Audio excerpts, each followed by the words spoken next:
Round 6. It is 3:30 in the AM. I just spent 2 hours writing a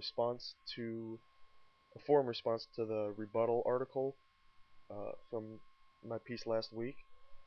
If you haven't yet, I strongly suggest you check it out. It's pretty interesting critique. A lot of the problems that some people in the forums had get addressed, and then I wrote quite a lengthy response in the forum, um, clarifying some things and uh, figuring out, sorting out some misunderstandings about the language used and so on. So if you read the piece last week, I strongly recommend you read the follow-up, which is a critique by Dave Rockstar, and then my response to the critique, which is basically a synopsis of the article, of my article.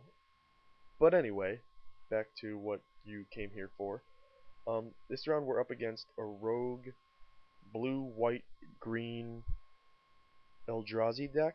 It has growth spasms, overgrown battlements to go along with the wall of omens, and then like captured sunlight.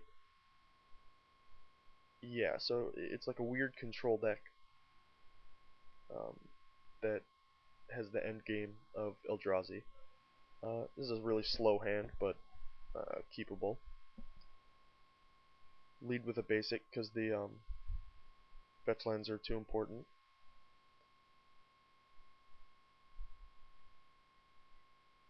He missed the land drop, so he kept a presumably a 2-land Wall of Omen's hand, and missed the land drop, so that's pretty lucky on our part. Here we drew a forest, but I still played the Sunpale Grove instead of the forest. Uh, there's like a very, very small chance that it'll matter, but there's no like price of progress or um, blood moon effect in this format.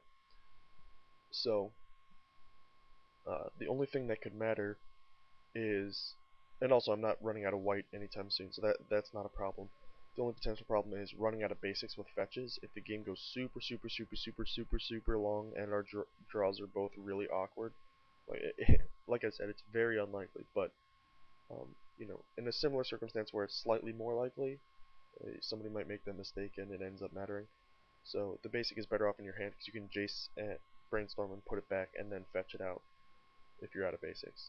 So he missed another land drop and discarded a Kozilek, which just shuffles back.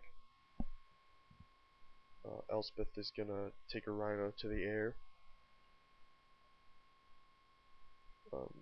If it's fairly obvious that I'm the beatdown in this matchup, but that's accentuated by the fact that he's mana screwed.